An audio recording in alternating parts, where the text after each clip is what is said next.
यार हमार साइकिलिया कदने कहाँ पुरुषोत्तम ए पुरुषोत्तम अरे कहाँ गए सरे तोनी के सुगरी ए सुगरी तलका आज ने कहाँ आई मर बिला गेलन तो पुरुषोत्तम अरे हमार साइकिलिया कहाँ धो देलन तो यार यार अरे का भइल पाहुन काहे सबेरे सबेरे चिल्लाए लगनी। अरे राम राम के नाम ली महाराज रेवा लगनी फेंका रे।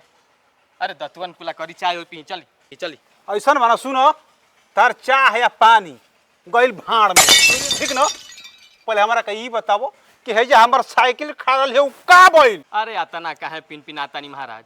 अरे यही जे कहीं होई खोजी रहुआ यही जा होई और का है जा बा आके हो जा बाटे आके होनिया बा हां तंजा कथा है जा बा हो जा बा आके हो जा बाटे हां। अरे गर्दनिया छोड़ी महाराज। अरे ना होई तो छोटका बड़का कहीं लेके गइल होई अंसा घूमे। छोटका बड़का जब हम घर में से अइनी हो तो दोनों चौकी पर बैठ के आ सम पपड़ी खाता हम सब आ जब पूछने के साइकिलिया रे तो पिन पिना के भाग गेलो हम सब। एक मिनट सम पापड़ी खाता हम सब। अरे बाप रे बाप अरे तू लड़का पैदा कर ले बड़ा कि आफत पैदा कर ले बड़ा ये दादा। अरे हमार तक किस्मत है फूटल बा वो दादा। जॉब से हमें जाए आइल बानी तब से हमरा के देख के दोनों रिगावत तरन तो कि फूफा फूफेली बाज के सुपेली आ फूफा के गाड़ी में हूँ का डकेली। बताइए कोनो कायदा हो ए तरह बोलल जाला। ए भगवान अरे तू अब प्रगट हो को हमरा के शराब दो हमरा के भस्म कर दो नहीं तो हे धरती माई अब तू ही फाटो अब हम तोहरे में समाई। बाप रे बाप ससुराल में कहो संगे ए तरह कोई जाला। हे प्रभु अरे सात घर दुश्मनों कैसन ससुराल मत दियो।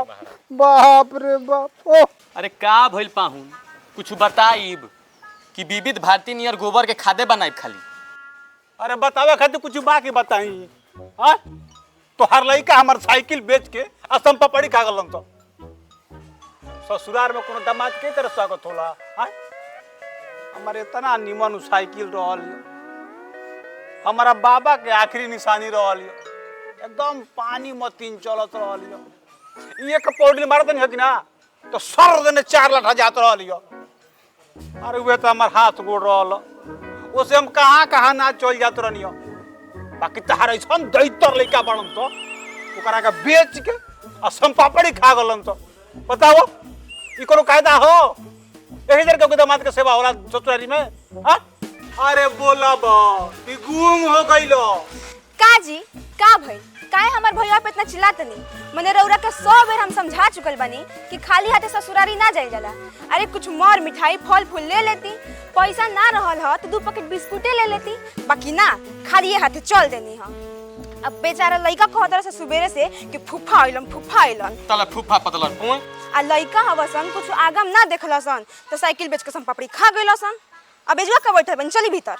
आहि रे दादा कोई देखना बरियाई हां एक तो चोरी आ ऊपर से सीना जोरी हैं आ तोहार लइका बच्चा तारा बॉस में होइए नहीं के आ तू हमके समझावत रहो हैं। बताओ महाराज हमार 24 इंच के साइकिल हलियो आतना नीमन साइकिल हलियो ओ में हमारा बाबा के अंतिम निशानी रहलियो ओकरो के बेच के आ तहार लइका संपपड़ी खा गल हम तो तू समझाओ तो हमारा के हैं पैसा फेड़ा पर नहीं खे फरत अगर चोरा के झोरत आनी अलिया के जा फेंक दे ले गेल न भर दिन मेहनत कइला पर साज खाने 400 रुपया मिलत ताटे आ मेहनत का अपना पैसा हम लिया के जा आ पानी में ना फेंको चाहे केहू खुश रही आ चाहे ना रही। अब गलती तो भइल बा पाहुन इहे कुल रहनिया लइकन के हमरा निमन ना लागेला। आ बाकी लइका तो लइका हमन सब छोड़ी रहुआ दतुअन कुला करी आ चाय पानी पीही हमरा साइकिल छोड़ा के ले आवतन। अरे कबड़िया वाला ढेर दूर ना गइल महाराज। अरे सम पपड़िए नु लेले होयन स पैसा थोड़े लेले होयन स हम सम पपड़ी के दाम दे के राव साइकिल छोड़ा ले तो वाई जे रही हम लेके आवतन। अरे अब तू का ले आइबो कि ना ले आइबो मर्दा बता नहीं तो से तो बियाह में एगो साइकिल मंगनी तो तार प्राण निकले लागल तो से एगो साइकिल दिएबे ना कोई हमार इतना निमन साइकिल लियो तू अपन लइका से बेचवा के असम पपड़ी खा गल हैं।